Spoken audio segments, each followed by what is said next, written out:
Now I want to talk about something I've been thinking about since my wife, Mira, passed away. You see, it's about the lies we tell ourselves to get through each day. Not the big lies, but the small ones. The people we think are protecting us are actually stealing our lives. I'm Raghav Sharma. I'm 87 years old, and I lied to my wife for 43 years about something so small and silly that when I finally confessed to her, she only just realized it.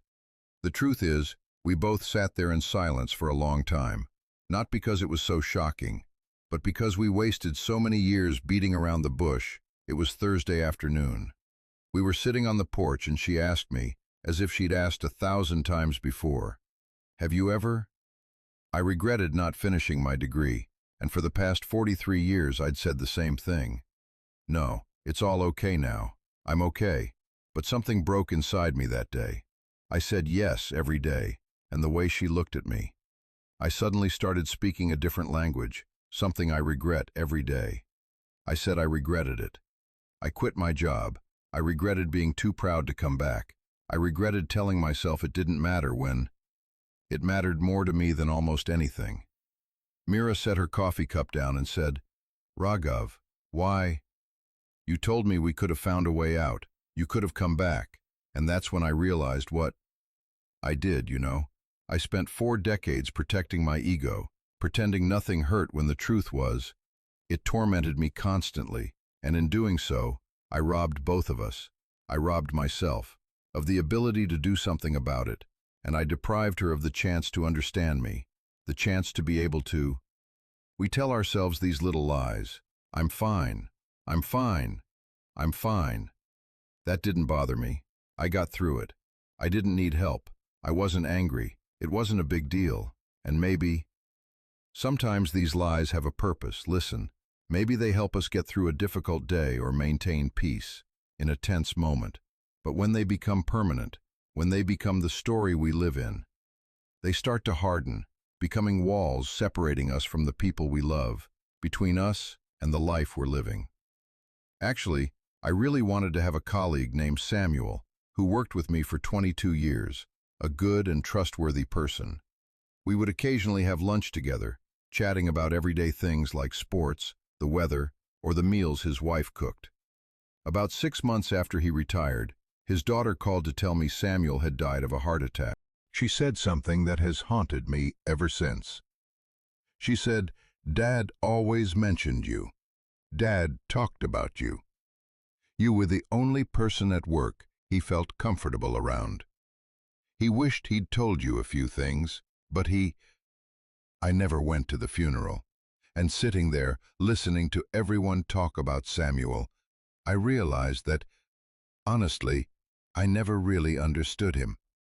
I only knew the surface, the version he showed me. But whatever he wanted, to tell me what was really going on behind those cheerful conversations about baseball and marijuana. I never got to hear that barbecue, and now I never will. That's the price these little lies cost us. They make us lose connection. They make us lose the chance to be known, and to be truly known, even if it's just by one person or another. 2 people, that's enough to make life pleasant, even beautiful. My son Michael is 59 years old now. Last month he came to visit. We were sitting in my kitchen when suddenly he said, "Dad, I wanted to tell him what I should have said 30 years ago. My stomach tightened. I thought he was about to tell me something more terrible, he said, when I was in high school and you asked if I wanted to. I refused when you asked about going into business with you because I wanted to do my own thing. That was a lie. I said no. Because I was afraid I wasn't good enough, afraid I would disappoint you. I just stared at him, Michael. He would never let me down. Now I know that, he said. But I didn't let him down then, and I've always held that belief. All my life, I've thought I let you down because I didn't want what you wanted." We talked for 3 hours. That day we really talked about the fears, regrets, and misunderstandings that had existed between us for so long. Decades passed, and when he left, I felt more relieved than ever. Not because the conversation was easy, but because it was honest. This is what I learned. The lies we tell to protect ourselves ultimately lead to bad consequences. Isolating ourselves makes us think we're strong, independent, not bothering anyone. But that's exactly what we're doing. In reality, we are building a prison where we are completely alone with our own pain. It's shameful that our unfulfilled desires are lamented by those around us, and tragically, most of the time those people. It would be better if we told them the truth. Mira and I had a good marriage, better than most, but then, that conversation on the porch changed something. We started sharing smaller truths with each other. I don't know. No big confession.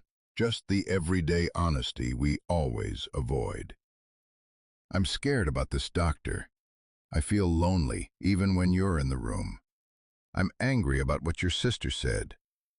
Things we've swallowed for years, sometimes unpleasant, even argumentative. Sometimes we have to face unpleasant emotions, but it's the truth, and that truth, however messy, is better. Instead of the carefully constructed fictional world we used to live in, I see people my age sitting in nursing homes. At home or in the hospital, they lie still, pretending to be okay while they're actually terrified. They still pretend they don't need anything, while in reality, they desperately need someone to sit with. Pride destroys more relationships than betrayal.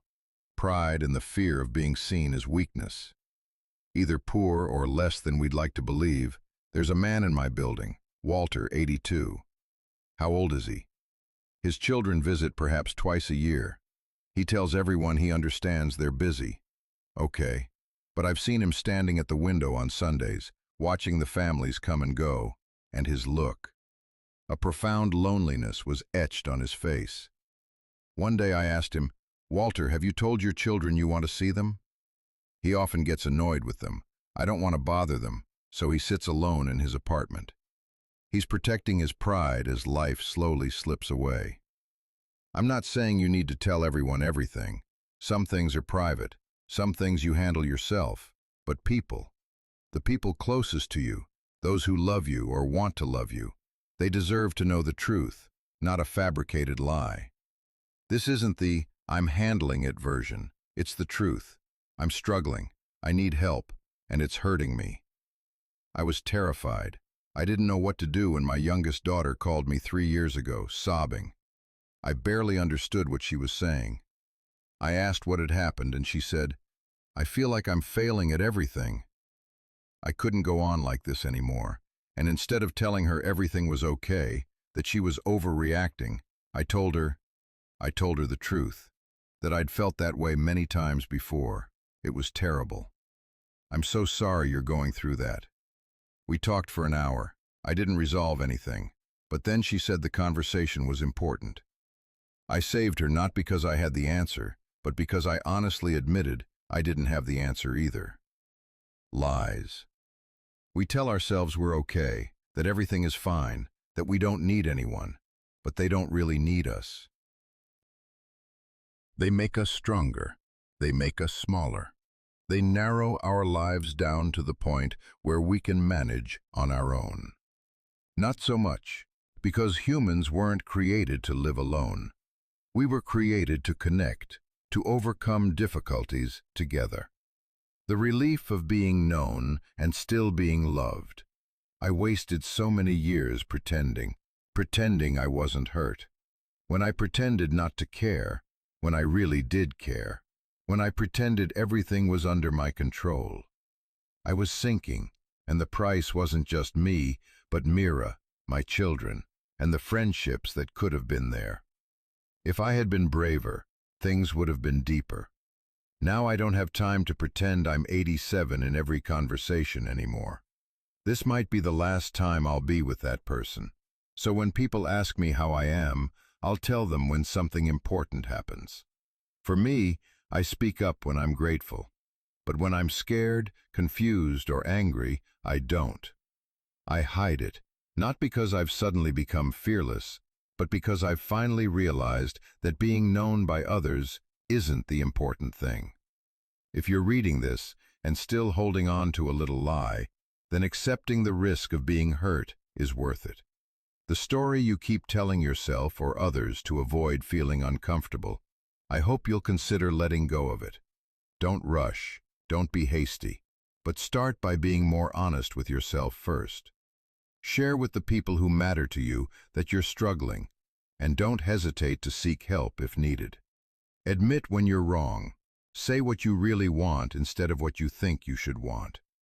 Honestly, stop pretending to be okay and just be yourself, a messy, insecure person. And the description of this channel is where people like me share life advice and memories. If you find this channel helpful, check out the description here. The value of this video lies in your subscription, turning on notifications, and following if you find it useful. Please share. Please share this with someone who might need to hear it, and leave a comment letting me know a truth you're avoiding. Please hit the like button. I have more videos like this, and I want to share them with people who truly care. I'd love to hear if you have a story to share or something you've learned that could help others.